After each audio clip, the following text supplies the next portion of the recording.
અહીંયા અખિલ ભારતીય અબ્બાસી સમાજનું રાષ્ટ્રીય અધિવેશન અને સાદગીપૂર્ણ સાદી સમારોહ એમાં પણ 11 જેટલા એટલે સમૂહ લગ્ન એમાં 11 જેટલા જોડાઓના સમૂહ લગ્ન થતા હોય અને એ પણ મારા વિસ્તારમાં ઘરાંગણા ઉપર હોય ત્યારે સ્વાભાવિક રીતે હું એમના સ્વાગત માટે અહીંયા ઉપસ્થિત છું। હું 11 જોડાને આશીર્વાદ આપું છું કે એમનું જીવન ખૂબ સુંદર રહે, એમનો પરિવાર આ સાદગીપૂર્ણ લગ્નના કારણે જે એમના ઉપર ખોટા ખર્ચ આવી પડતા એની જગ્યાએ સમાજના લોકોએ આટલું સુંદર આયોજન કરી અને જે રીતે પરિવારોનું ધ્યાન રાખ્યું છે, બધા જ લોકો ભેગા થઈ આગળ પોતાના શિક્ષણની અંદર પરિવારોને આગળ વધારે અને ખૂબ આગળ પોતે સુખી થાય એવી અમારી શુભકામનાઓ છે।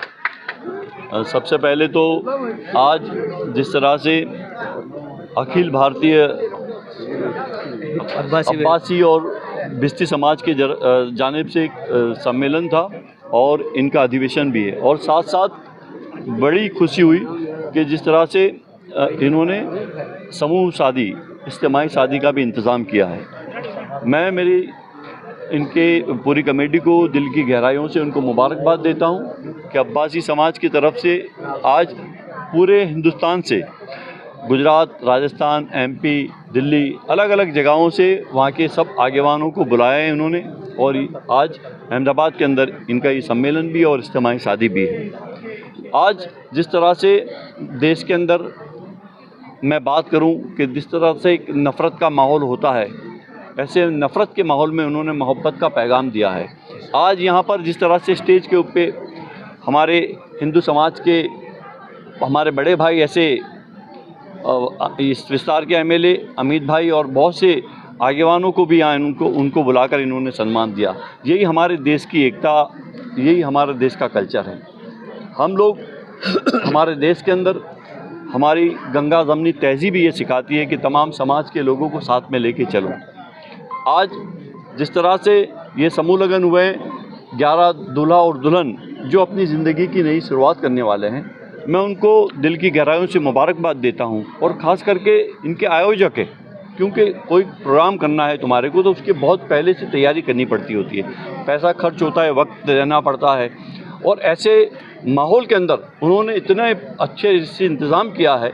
और ये सरखेज़ दरगाह के अंदर, ये कैंपस के अंदर आज ये इज्तिमाई शादी भी हुई, इनका प्रोग्राम भी है।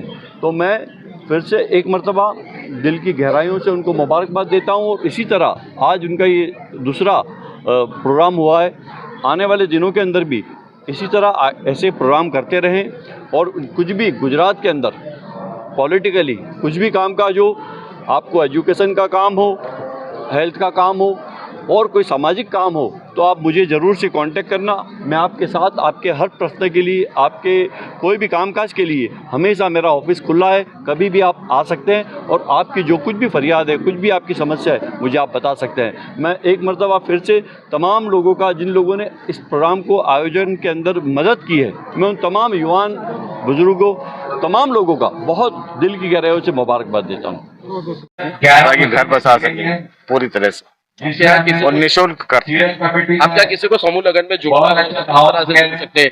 अगली बार जो आप प्रोग्राम तो समूह लगन में आयोजन, तो आपका कॉन्टेक्ट किस तरह से किसी को करना है? तो कॉन्टेक्ट तो स्टेट में जैसे इधर हमारे अमीन भाई हैं, गुजरात में शराफत भाई हैं, तो उनसे कॉन्टेक्ट करके आप जोड़ सकते हैं और आगे समूह लगन में बुला सकते हैं और करवा सकते हैं। अगर आपके पास कोई भी अगर हो समूह लगन करवाने के लिए, आपके पास जोड़े हैं या लड़का है लड़की है, तो उसके लिए हम तैयार हैं हमेशा के लिए, हम कभी भी।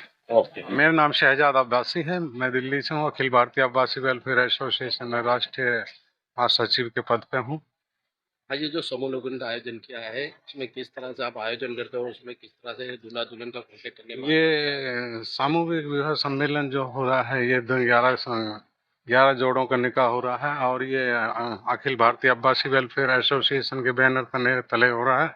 और इसमें अब्बासी समाज का उद्यान के लिए ये कार्य हो रहा है। इसके अंदर अहमदाबाद में हमारे हाजी अमीन साहब और शराफत भाई हैं जो कि इस काम को अंजाम दे रहे हैं। और ये अखिल भारतीय अब्बासी वेलफेयर एसोसिएशन से ही जुड़े हुए हैं।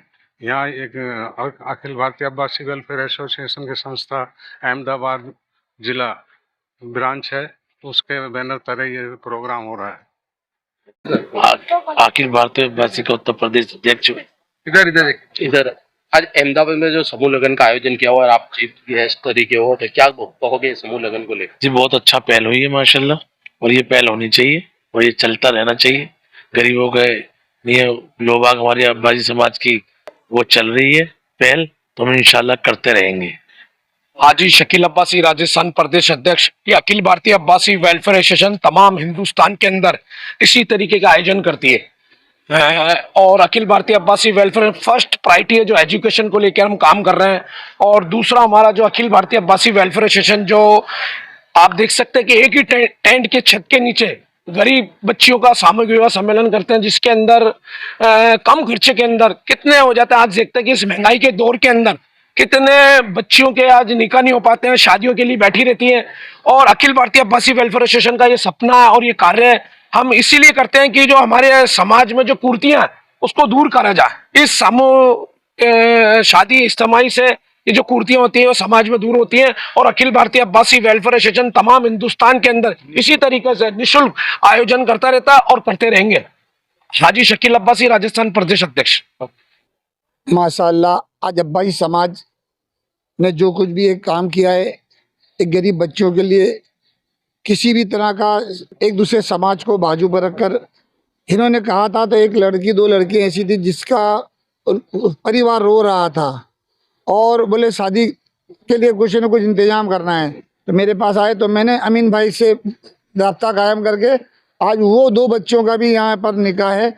और अल्हम्दुलिल्लाह इन तमाम जितने भी पिछड़ी समाज के लोग हैं, आज ये एजुकेशन से लेके ये समूह शादी से लेके शादी होना एक दूसरे परिवार को जोड़ना होता है, और ये काफ़ी अच्छा मुबारक का लायक काम है।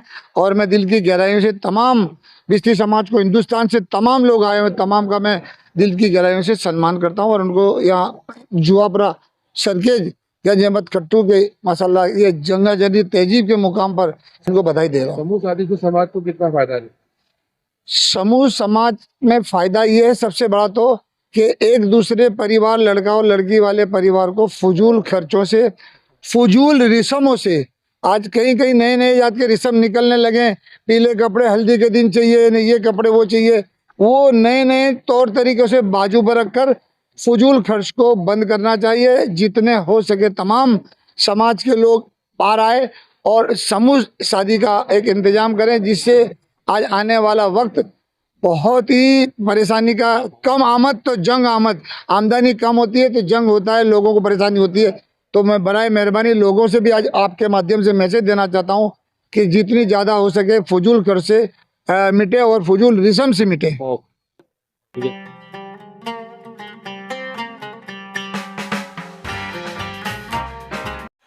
डॉक्टर प्रोफेसर मेरुनिसा देसाई, निवृत्त vice principal RJ Tibrewal commerce college and president Ahmedabad Muslim women association अमोबा।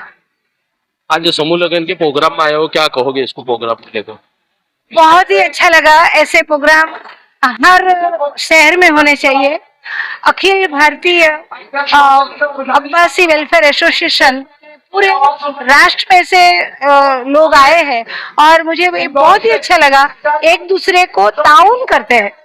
और ये जो फजूल खर्ची है वो शादी में आजकल देखा देखी से बहुत ही बढ़ गया है, उसके बदले और इस्लामिक रवैया ये है, अल्लाह को वो शादी सबसे ज्यादा पसंद है जिसमें सबसे कम खर्चे से सादाई से निकाह हुआ हो। और सच में ये जो समूह लग्न है वो हमारी इस्लामिक रिवायत को फॉलो करती है। हम ये यहाँ से ये माध्यम से पूरे समाज को ये कहते हैं कि उसको फॉलो करो। हमारे जो इस्लाम में ये फजूल खर्ची बहुत सारे है, उसमें एक निकाह में ज्यादा देखा देखी से खर्चा, दहेज और बहुत सारी जो बुराइयां आ गई है तो वो दूर होनी चाहिए। और ये जो पूरे अधिवेशन के जो प्रमुख और और यहाँ गुजरात के जो उपाध्यक्ष जो अमीन भाई भिस्ती और ये पूरे जो लोग हैं जिसने ये मेहनत की है। मैं देख रही हूँ कि समूह लग्न का आयोजन करना बहुत ही डिफिकल्ट काम है और ये बहुत अच्छी तरीके से जो उन्होंने किया है, तो अल्लाह ताला उनका दोनों जहान में बदला दे और जो भी आज जो जोड़े नए जिंदगी में जो शुरुआत की है वो खुशहाल रहे और अल्लाह ताला हमें सच में एक अच्छा सा समाज बनाने में ये जो उनका जो ये काम है वो हमें मदद करेगा इंशाअल्लाह। मुस्लिम समाज के जो बच्चे एजुकेशन में जो पीछे हैं, उनको आगे लाने के लिए आपको क्या मैसेज दोगे? बस पढ़ो और आगे बढ़ो। हमारा ये हमेशा से हमारा सूत्र रहा है कि पढ़ाई एक ऐसी चीज है कि जिससे आप education is an art of winning a war without actual fighting. हमें ये बहुत सारे प्रॉब्लम्स है, लेकिन वो सभी प्रॉब्लम से झुंझुमने के लिए खाली एजुकेशन को एक हथियार के तौर से यूज करना है। अगर हम एक बच्चे को पढ़ाएंगे तो वो पूरी पीढ़ी जो है वो आगे निकल जाएगी और इसीलिए कोई को मदद करनी है तो सीधी मदद करने के बजाय उनको एजुकेशन दो कि जिससे वो पूरी पीढ़ी आगे निकल जाए। स्टेट ग्रुप पे आपके 2 स्टूडेंट भी बैठे हुए हैं, तो उसके बारे में आप क्या कहोगे? बहुत गौरव महसूस कर रही थी कि जिस बच्चे को हमने पढ़ाया था, डांटा था, वो दोनों वो एक ऐसे मकाम पर पहुंच गए थे और टीचर का वही एक सच्चा यही कमाई होती है कि जब उनके बच्चे खुद से ज्यादा आगे बढ़े और पूरे समाज में कुछ न कुछ वो अपना दायित्व अदा करे। वो थे कांग्रेस के इमरान खेड़ावाला और भाजपा के एमएलए अमित ठाकर, दोनों हमारे बहुत प्यारे बच्चे हैं और उनके लिए मैं गौरव महसूस करती हूँ। आपकी तरफ से झारखंड करने में सिलाई मशीन के उसके बारे में क्या कहोगे? वही कि जो इस्लामिक रिवायत के अनुसार हम सीधी मदद करते हैं तो वो एक ही बार यूज करके करते हैं, लेकिन हम कोई को ऐसी चीज देते हैं कि जिससे वो कमाने का शुरू करे और कमा सके। तो इसी आशय से हमने ये मशीन दी है कि जिस महिलाओं को सिलाई आती है और वो कुछ काम करना चाहती है और वो हकदार है तो उनको हमारे तरफ से, हमारी संस्था तरफ से ये मशीन दी जाएगी।